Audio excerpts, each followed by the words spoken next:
गांव के बाहरी इलाके में एक मकान बरसों से खाली और वीरान पड़ा हुआ था।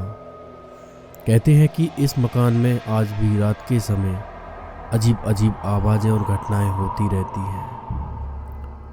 इन सभी बातों को नज़रअंदाज करते हुए हाल ही में रवि और अमृता ने इस मकान को खरीदा। हालांकि अमृता को यह मकान शुरू से ही कुछ अजीब लग रहा था, लेकिन जब रवि ने उसको समझाया कि यह मकान बहुत अच्छा है तो अमृता मकान के लिए मान जाती है। मकान के अंदर चारों ओर धूल और जाले लगे हुए थे, मानो कि बरसों से यहाँ कोई आया ही ना हो। दोनों ने मिलकर घर की साफ सफाई करना शुरू किया। वो एक एक करके सारे कमरों को साफ करने लगे। रवि को अचानक से एक कमरा दिखाई दिया जो बिल्कुल एकांत और अंधेरे से घिरा हुआ था। ऐसा दिखाई दे रहा था कि वो कई सालों से बंद पड़ा हो। कमरे का दरवाज़ा बहुत पुराना था और जर्जर हो गया था। रवि ने उस कमरे का दरवाज़ा जैसे ही खोला, एक अजीब सी ठंडक महसूस हुई। एक पल के लिए उसके रोंगटे खड़े हो गए। कमरे की दीवारें मानो गवाह हो, यहाँ वर्षों से कोई नहीं आया है। कमरे की दीवारों पर धूल और जाले लगे हुए थे। कमरे में टूटा फर्नीचर और एक बहुत पुराना और आकर्षित आईना रखा हुआ था। रवि ने अमृता से कहा, यह आईना तो बहुत पुराना और कीमती लग रहा है। अमृता ने डरते हुए कहा, मुझे यह आईना कुछ अजीब लग रहा है, इसे घर से बाहर फेंको। रवि ने उसकी बात को नज़रअंदाज कर दिया और रवि ने उस आईने को अच्छे से साफ किया और उसे अपने ड्राइंग रूम में रख दिया।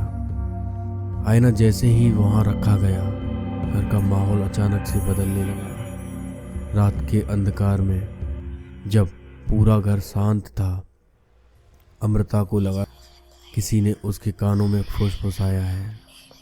वह घबरा कर उठी और देखा आईने में एक परछाई हिल रही है।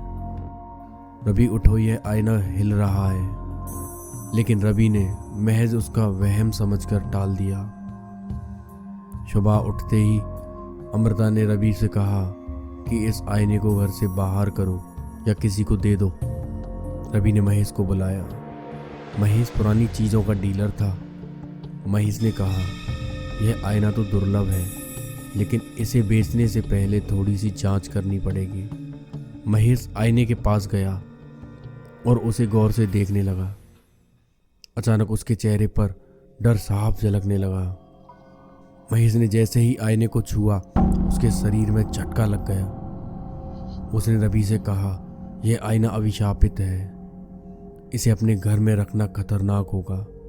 रवि ने उसकी बात को अनसुना कर दिया। रात के समय अमृता ने फिर अजीब आवाज़ें सुनी। उसे लगा कि आईने से कोई उसे पुकार रहा है। जब वह पास गई तो उसने देखा कि आईने में एक अजनबी चेहरा दिखाई दे रहा है। वह चिल्लाते हुए रवि के पास गई, यह आईना सच में अभिशापित है, इसे तुरंत बाहर करो। लेकिन रवि ने अमृता को फटकार दिया। रवि ने एक दूसरे पुराने सामान खरीदने वाले को बुलाया। रवि ने सुरेश को जब वो आईना दिखाया तो सुरेश को आईना बहुत ही आकर्षित लगा। सोचा कि यह बहुत अच्छे दामों में बिकेगा। सुरेश ने तुरंत ही उसका सौदा कर दिया। सुरेश आईने को अपने गोदाम में लेकर जा रहा था, लेकिन रास्ते में उसका ट्रक अचानक से पलट गया और सुरेश की मृत्यु हो गई। मृत्यु के तुरंत बाद ही सुरेश की आत्मा उस आईने में कैद हो गई, लेकिन ट्रक में रखा आईना एकदम से सुरक्षित रहा। जब रवि और अमृता सुबह जगे तो उन्हें ऐसा लगा कि आज की रात बहुत ही आराम से कटी हो। लेकिन जब अमृता ड्राइंग रूम में गई और उसने देखा कि आईना वहीं रखा है जहां से उसको ले जाया गया था, तो अमृता की चीख निकल गई और अचानक से चिल्लाती चिल्लाती रवि के पास गई और कहा, यह आईना खुद ब खुद वापस आ गया है। अब वे दोनों इसके पीछे छुपे सच को जानने के लिए घर के पुराने दस्तावेज खंगालते हैं। उन्हें एक पुरानी डायरी मिलती है, शायद वो पुराने मालिक की हो। उसमें लिखा हुआ था कि यह आईना वो एक महल के नीलामी से खरीद के लाया था। इस आईने में महल के कोषाधिकारी की आत्मा आज तक कैद है। इस डायरी को पढ़ने के बाद रवि को एहसास हुआ कि यह आईना सच में अभिशापित है। रवि ने कहा, इस आईने को हमें किसी भी कीमत पर घर से बाहर करना होगा, नहीं तो ये हमारा सुख चैन छीन लेगा। उसी रात अचानक से आवाज आई, रवि मेरे पास आओ, मैं बहुत कष्ट में हूँ। रवि जैसे ही आईने के पास गया और आईने में उसने अपनी शक्ल देखी, मानो वो आईने के वश में हो गया हो।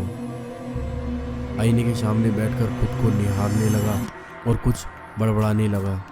तभी अचानक से उसके पीछे अजीब आवाज़ें सुनाई दी। उसने मुड़कर देखा, लेकिन वहाँ कोई भी नहीं था। जैसे ही उसने दोबारा आईने में देखा, एक विकराल चेहरा उसे घूर रहा था। उस रात रवि के दिमाग में अजीब बेचैनी भर गई। वह डर के मारे ठीक से सो भी नहीं पाया। सुबह होते ही अमृता ने देखा कि रवि के चेहरे पर गहरे घावों के निशान थे, जैसे किसी ने उसको नोच लिया हो। अमृता ने गांव के पुजारी को बुलाया। पुजारी ने बताया कि आईने को नष्ट करना इतना आसान नहीं होगा। इसे केवल उस कमरे में वापस बंद किया जा सकता है जिस कमरे से तुमने उसको निकाला है। उस कमरे में इसे हमेशा के लिए बंद कर दो। पुजारी ने जैसे ही उस आईने को छुआ, आईने ने पुजारी को अपने अंदर खींच लिया। अचानक से रवि और अमृता बहुत डर गए। उनका शरीर मानो स्तंभित हो गया हो। पुजारी के निर्देशों का पालन किया। जब वे आईने को पुराने कमरे में ले जा रहे थे तो घर में खौफनाक घटनाएं घटने लगी। खिड़कियां खुद ब खुद खुलने और बंद होने लगी। दरवाजे जोर जोर से बजने लगे और अचानक से बिजली कड़कने लगी। जैसे ही उन्होंने आईने को कमरे में रखा, दरवाजा अपने आप बंद हो गया। अंदर से चीखने की आवाज़ें आने लगी और फिर सब कुछ शांत हो गया। रवि और अमृता ने उस कमरे को हमेशा के लिए बंद कर दिया। कुछ महीनों बाद जब सब कुछ सामान्य लगने लगा, अमृता ने एक रात फिर वही फुसफुसाहट सुनी। जब उसने मुड़कर देखा तो रवि के चेहरे पर वही विकराल चेहरा झलक रहा था जो उसने उस रात आईने में देखा था। उसे यकीन हो गया कि आईना फिर से अपने विकराल रूप में आ गया है। दूसरी ओर रवि का व्यवहार दिन ब दिन चेंज होने लगा। वह चिड़चिड़ा और गुस्सैल हो गया। वह अकेले घंटों आईने के सामने बैठा रहता। अमृता ने गुस्से में कहा, रवि तुम इस आईने से दूर रहा करो। रवि ने चिल्लाकर जवाब दिया, तुम मेरी जिंदगी में दखल मत दो। रात में अमृता ने देखा कि रवि सोते हुए आईने के पास जा रहा है। उसने रोकने की कोशिश की, लेकिन रवि ने उसको धक्का दे दिया। अमृता को डर सताने लगा कि यह पूरी तरह आईने के वश हो चुका है। कुछ दिनों बाद अमृता ने देखा कि आईने के भीतर महेश का चेहरा झलक रहा है। अमृता को लगा कि यह आईना आत्माओं को कैद करता है। अमृता ने यह देखा और समझ गई कि अगर रवि को समय से नहीं बचाया गया तो यह भी आईने का शिकार हो जाएगा।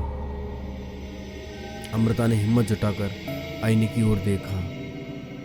उसने देखा कि आईने में महेश के अलावा कई और अन्य आत्माएं भी फंसी हुई हैं। अगले दिन अमृता ने गांव के एक बुजुर्ग दादू पंडित को बुलाया। दादू पंडित को गांव में अजीब घटनाओं और तंत्र विद्या में बहुत ही अनुभव था। पंडित ने जैसे ही आईने को देखा, उसे समझ आ गया था कि इसे नष्ट करना इतना आसान नहीं होगा। पंडित ने अमृता से कहा, ये आईना सिर्फ एक वस्तु नहीं है, यह आत्माओं का घर है। जिस भी घर में यह जाता है वहाँ मौत और विनाश तय है। पंडित ने कहा कि हमें एक अनुष्ठान करना होगा, लेकिन अनुष्ठान के दौरान अगर कोई गलती हुई तो वो विनाशकारी हो सकती है। रवि और अमृता ने पंडित की सहायता से अनुष्ठान शुरू किया। पूरे घर को गंगा जल से शुद्ध किया गया। जैसे ही पंडित ने मंत्र पढ़ना शुरू किया, आईने से जोर जोर से आवाजें आने लगी। तुम मुझे इस घर से नहीं निकाल सकते, यह मेरा घर है। जैसे ही अनुष्ठान पूरा हुआ, पंडित ने कहा, अब इस आईने को सुनसान जंगल में छोड़ने का समय है। वहां हमें इसे हमेशा के लिए दफन करना होगा। आईने को घर से बाहर ले जाने के दौरान अजीब अजीब घटनाएं होने लगी। बादल में बिजलियां कड़कने लगी और हवा तेजी से चलने लगी। बादल घिर आए।